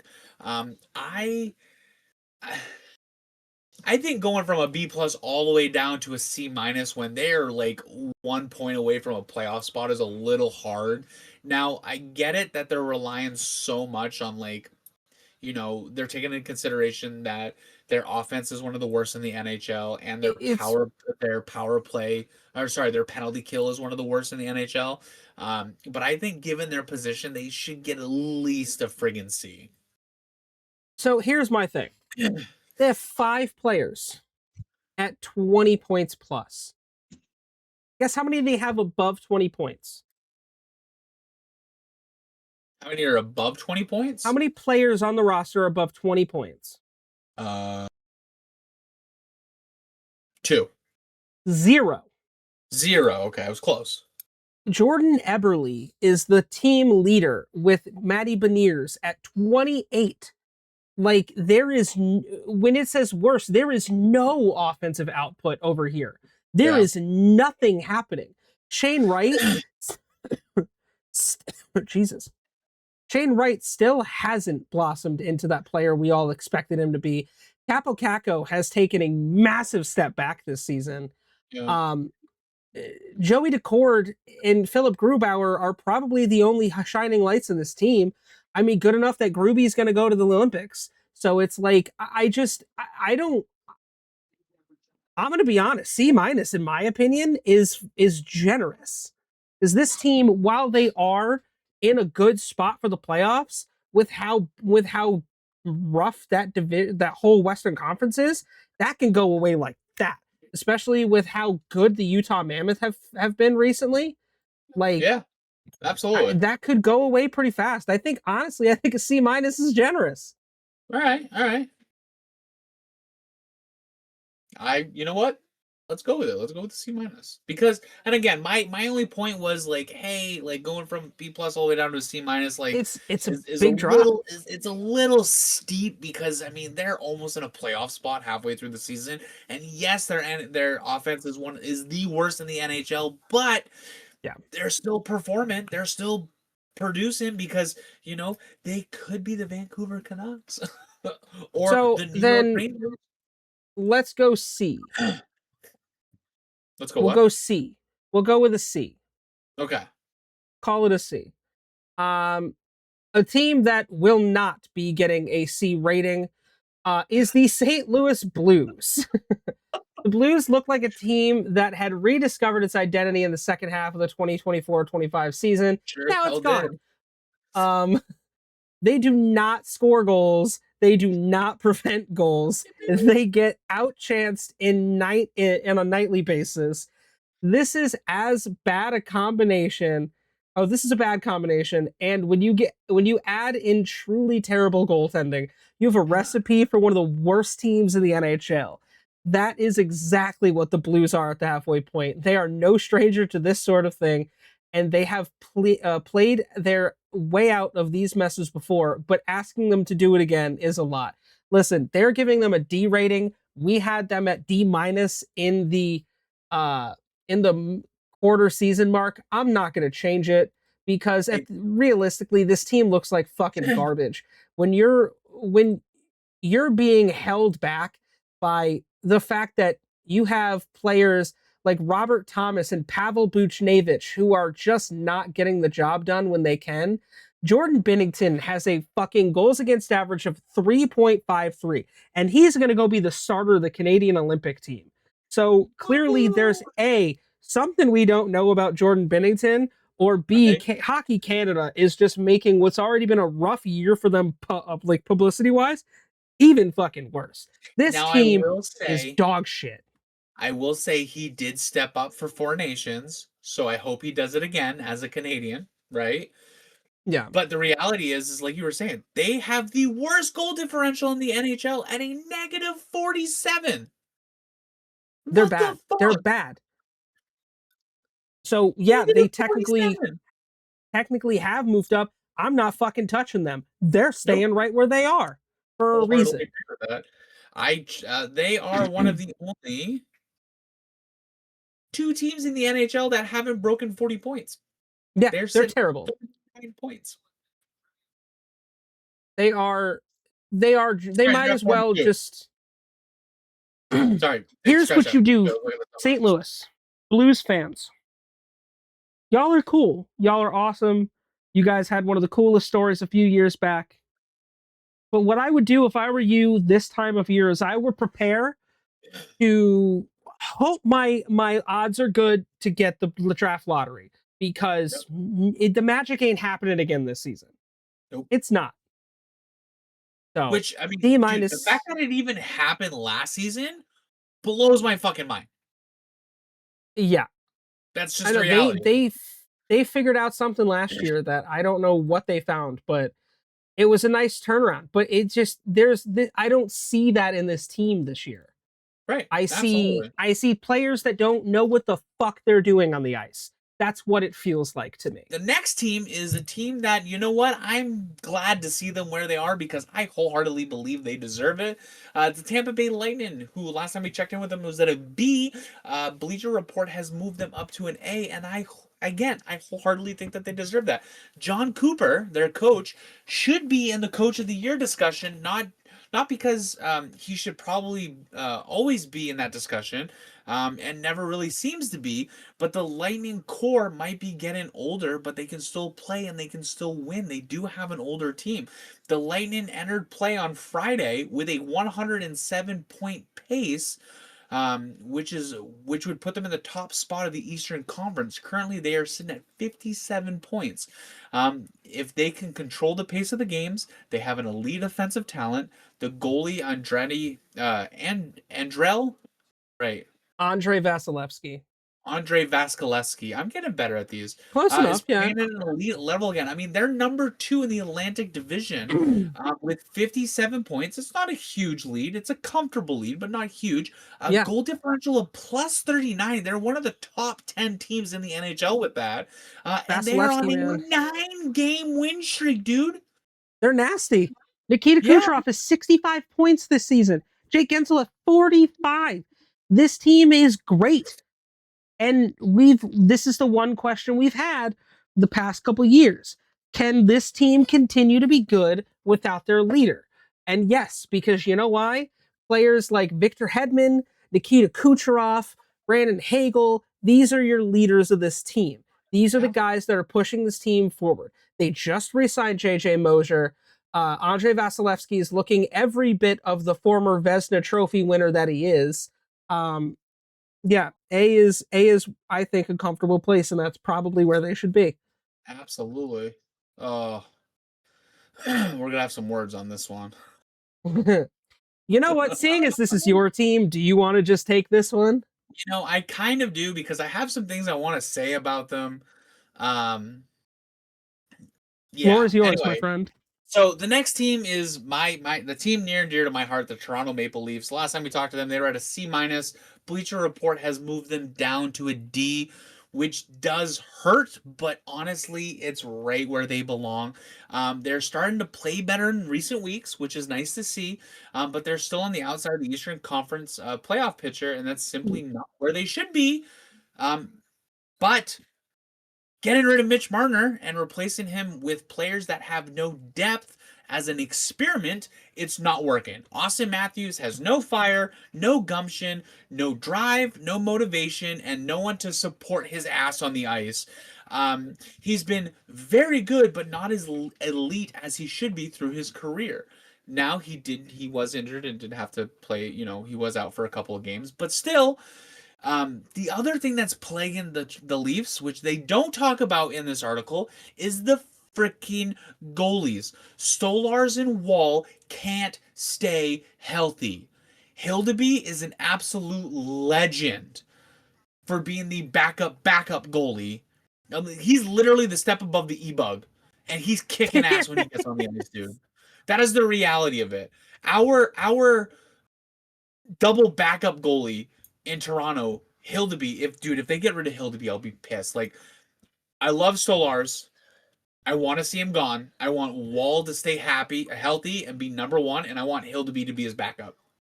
Yeah, because I mean, let me tell you what life was like as a Ducks fan with Anthony Stolarz in net for them.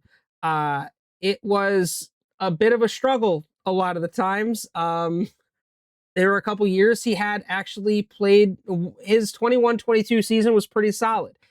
Everything Yep. after that was shit. He looked really good in Florida. I mean, he looked great last year for you guys. But again, Yeah, the he big did. piece that's missing is I don't think Maple Leafs fans understood exactly how much Mitch Marner did for you. Right. A Now, lot. there is a lot of good talent that is up and coming and has the potential to do it. I mean, we have Oh Ekman yeah. Larson, we have William Nylander. I mean, dude, they are younger players that once they get, I mean, we have was it Dakota Joshua? Yeah. We have Donnie. We have a lot of great players. They just need to find their fucking way to play well together. Now, there is still time for the Leafs to get into a playoff spot, but there's still some high talent here that doesn't seem to have the depth that we need. And they've burned through so many for Scott Lanton, Your Lawton defense is struggling. and Carlo last season. Your It's your just like, defense is struggling hard. That's been a yeah, I big mean, big gray area there. And it's like it again, sucks. currently right now the Leafs are on a 3-game win streak, which is fantastic. They're 7-1-2 in the last 10 games.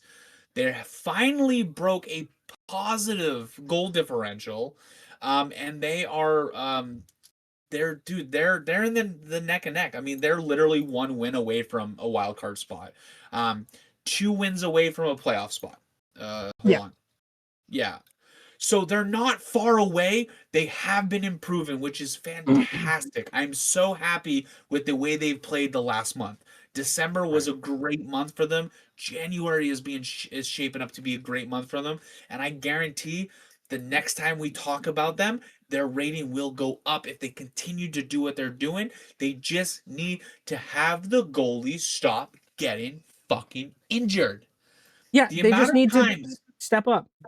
dude, I think they're the only team in the NHL that consistently have the first and second line goalie out at the same time. Next, we move to a team that I don't know how if I agree with this far of a drop off for them, but the Utah Mammoth. The Mammoth had a big expectations coming into the season, and through the first half, they have not yet met them. Logan Cooley's injury certainly hurt things, as as has the fact that they cannot get a big save or any chances from their goalies.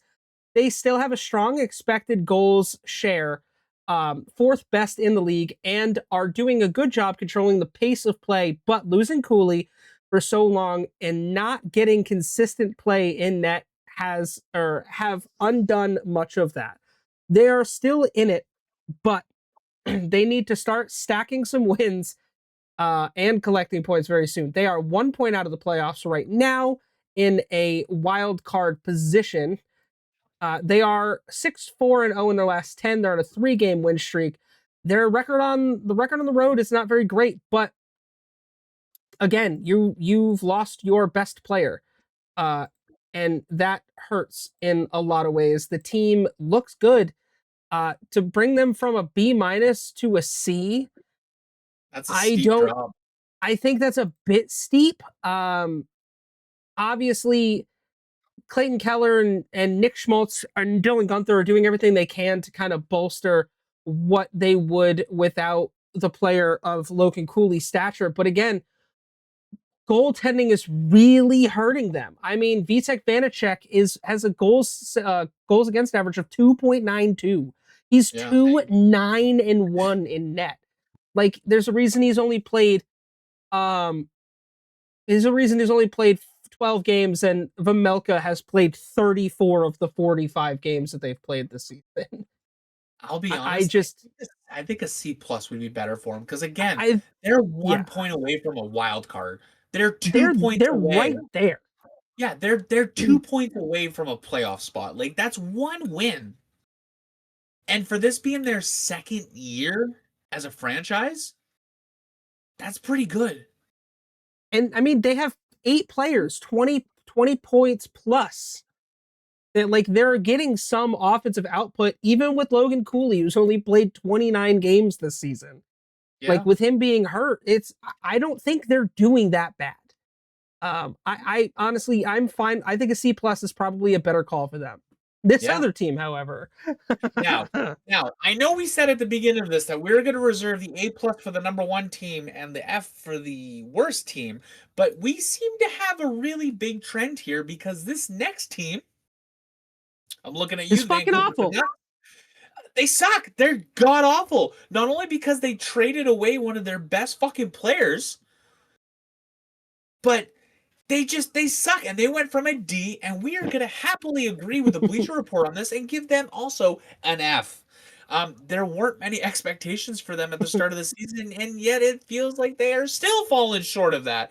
Adding the trade of Quinn Hughes to the Minnesota Wild, there's questions surrounding their front office's long-term direction as it becomes a little bit more concerning what the hell they have going on there. There's not much to be positive about here. There's not a good team. It's not a well-run team, and that is a very, very bad combination. I mean, currently the Vancouver Canucks are literally the bottom of the Western Conference, and congratulations, they are the worst team in the NHL with a goal differential of -37, um, and on a three-game loss streak.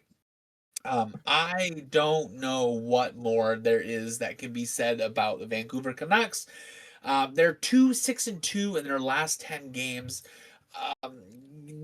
I hate to say it, but with the Western, with the Western Conference as powerful as it is right now, they are so far behind the eight ball Oh yeah. that I will say that halfway into the season, they don't have a snowball's chance in hell of getting a wild card spot. Well, It what they will not. do have is probably the best chance at getting Gavin McKenna number one overall.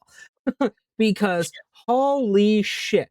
I mean, the return that they got for Quinn Hughes is solid. You got players like um you got players like Zeev Bayum, you got players like Marco Rossi, Liam Ogren. Like those are good young players that are absolutely going to show some. I mean, we already know what Marco Rossi's capable of when we watched him last year in Minnesota. But like, dude, Elias Pettersson has 26 points. So does Philip Roenick. And then that's kind of it. Like, there's just nothing about this. There's no substance. Like, Right. this team makes me feel icky because they're just bad. Like, it's it's so disappointing from a team that a couple years ago were on top. And then So yeah, I agree wholeheartedly with the F. I mean, number one, because they are the worst team in the NHL, I think that they should be there by default. to the But basement, you number silly two, bitches. I mean, again, Quinn Hughes went to Minnesota and he's fucking killing it. Yeah. Um, you know who's kind of staying middle of the road as well? Vegas Golden Knights. At the beginning of the season, the quarterway mark, they gave them a B plus. This is not a bad team. Obviously, they are right now leading the Pacific Division. Um, it's not a particularly good at anything. Like they're kind of just average. They're underachieving. One of the biggest reasons it's underachieving, perhaps the biggest reason, is the fact that its goaltending has been a mess all season. Oh, Obviously, heck the yeah. addition on offense of Mitch Marner has helped. The Golden Knights have gone through 4 goalies this season, and none of them have a save percentage higher than .894. It's Yep. awfully hard to win at a high level play in net. Carter Hart probably is not the answer to that problem either, for a Well, lot especially of because he got hurt reasons. the other day. So Yeah, is he gonna play? I mean, there's not. I'm checking right now to see if he's on injury, but he got hurt pretty good the other day. it's listen. Here's the thing: is they're yes in the lead in the Pacific, but it's only by a point. Um, I think a lot of the issues here. do absolutely stem from the just terrible fucking terrible terrible goaltending situation you have. I don't know what to say other than a C is probably the best spot for. I would say C plus because of the fact, or B minus because they are leading their division. I think a C plus is probably a fair spot. Yeah, I would agree with that. Because not only are they leading their division, but they're the only one in a playoff spot that has a positive goal differential. Yeah. Yeah. No, that's true. Um, but I don't fucking get it. I don't get that team should be better than they are with the players that they have, but they're just they can't figure it out in net. And where was this a couple years ago when they had four goalies on the roster that were Yeah, fucking unbelievable? That right, none of them are there anymore, right. except for Aiden Because Hill. Aiden Hill's the only one who won them a Stanley Cup, but like he's not doing anything right now. nope, So well, sucks to suck, I guess. But the next team, who currently is getting their ass kicked by the Nashville Predators, the Washington Capitals. Last time we talked about them, we're at a C plus, and the Bleacher Report has downgraded them to a C minus. And I I think kind of that's a agree. bit harsh, if I'm I being kind honest. I kind of agree though, because I mean they went from a a high of a season. They ended last season on a friggin' trip, dude. And they just came in this year and was just kind of like, eh. I mean, they're in a wild card spot and they're not far from a playoff spot. They're But they're in a playoff position right now. I don't think they're yeah, doing that bad. I mean, granted, you don't want to go to overtime with them, but right. like they're 4-4-2 in their last 10. Granted, that's not great, but that's not awful. Like they're Yeah. those two losses, while they suck in overtime, those are 2 points. Those are valuable points that they, yes, they may be losing, but still they are finding a way to keep themselves into a good position.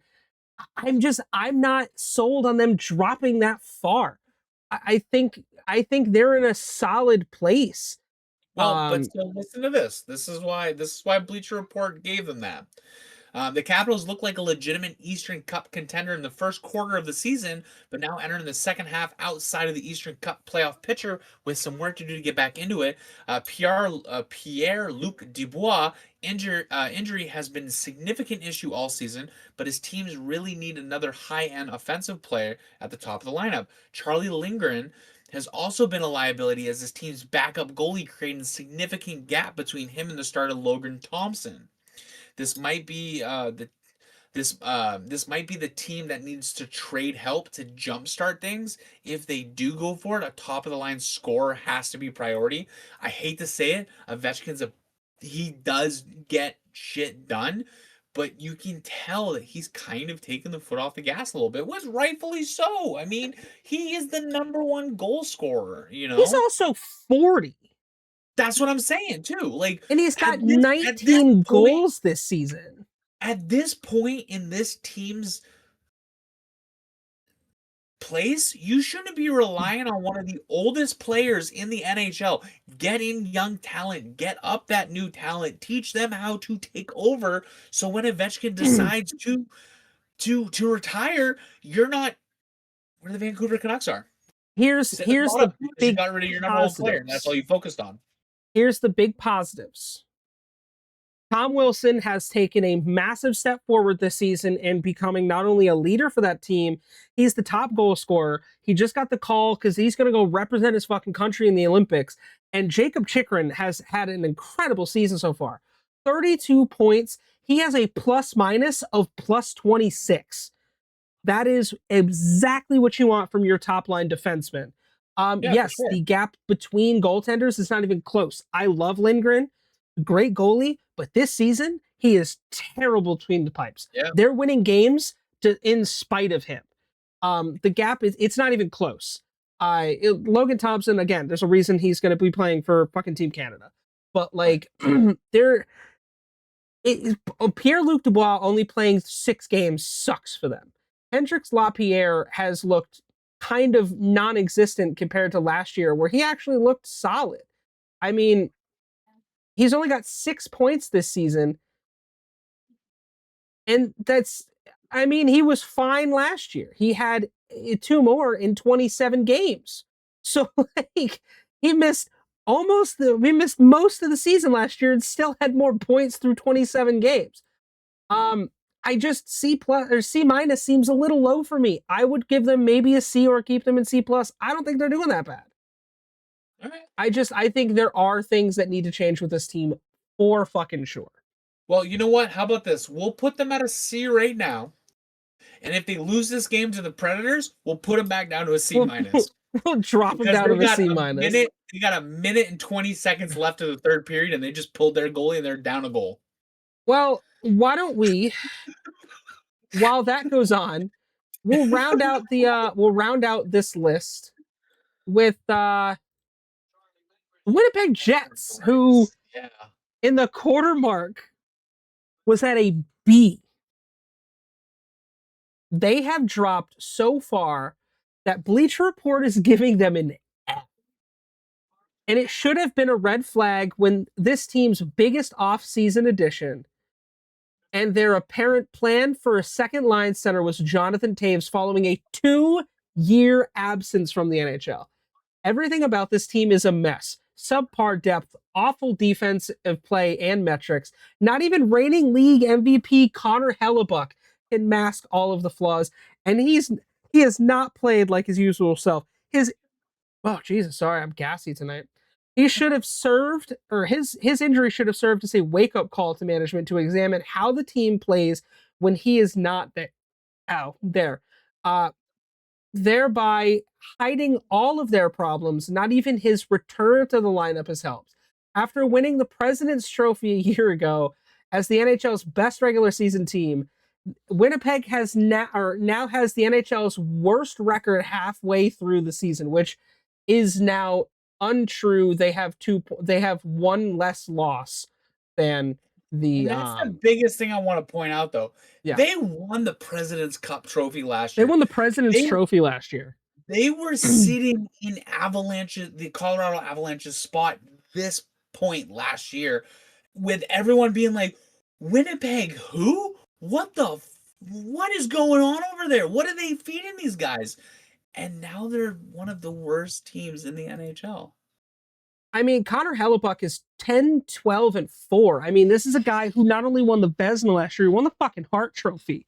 Like, the last time you should move the Caps down. They just lost. Right, get back down there. We tried. This was on them. Yeah, for real. Connor Hellebuck, he is doing everything but helping. I mean, Eric Comrie hasn't helped at all in net. Again, past Gabriel Velarde, Kyle Connor, and Mark Scheifele, and Josh Morrissey, the team isn't doing shit. You have no one above 20 past Josh Morrissey. Connor and Scheifele are at 52 points. This team looks like dog shit. And this is such a massive turnaround. So yeah, you're going to go right to the bottom.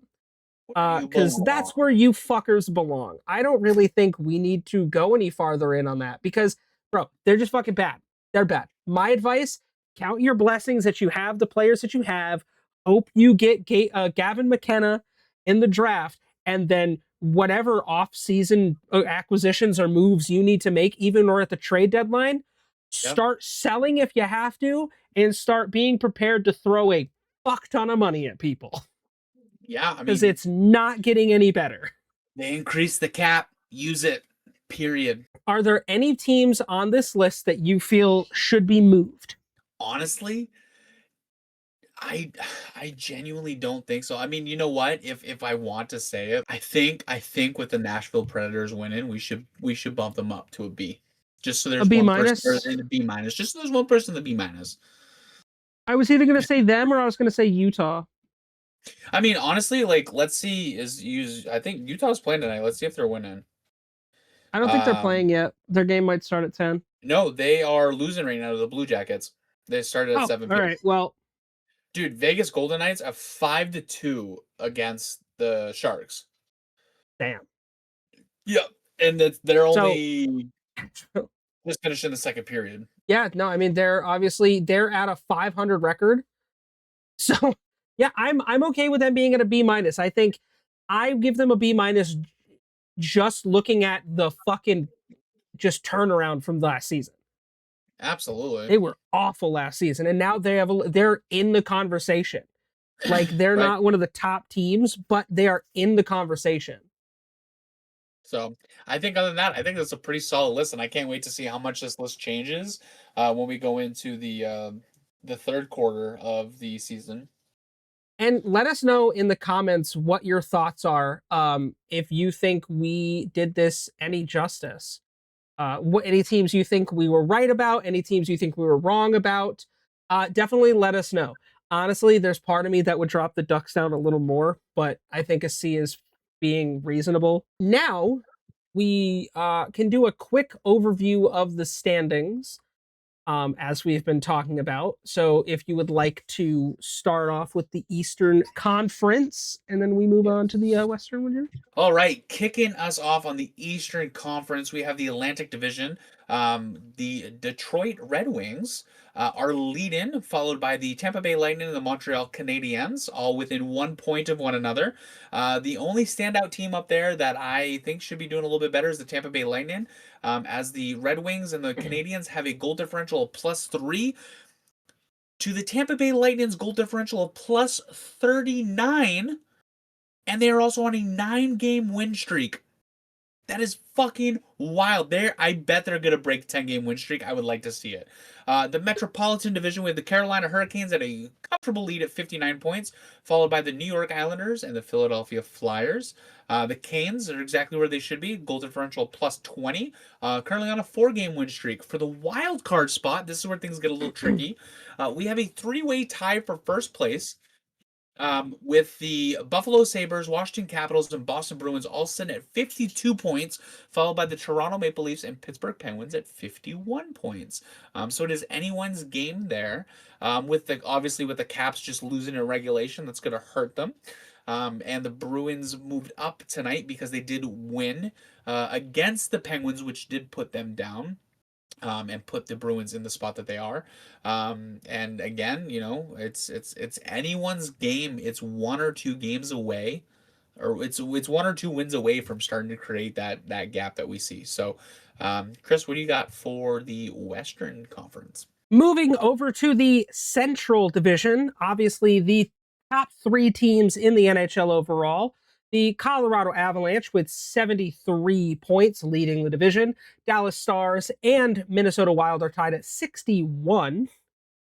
Moving on to the Pacific Division, the Vegas Golden Knights lead with 52 points. Right behind them is the Edmonton Oilers with 51, and in third place, the San Jose Sharks with 49. In the wild card right now, we have a three-way tie. The Seattle Kraken and LA Kings hold those two top spots with 48 points. Right behind them in third, also with 48, is the Utah Mammoth. The Chicago Blackhawks, Anaheim Ducks have 45 points, and the Nashville Predators have 44. The Vancouver Canucks continue to be the shittiest team in the league at 37 points. That's no easier way to put that. It's their dog shit. It's fine. It happens. Yeah.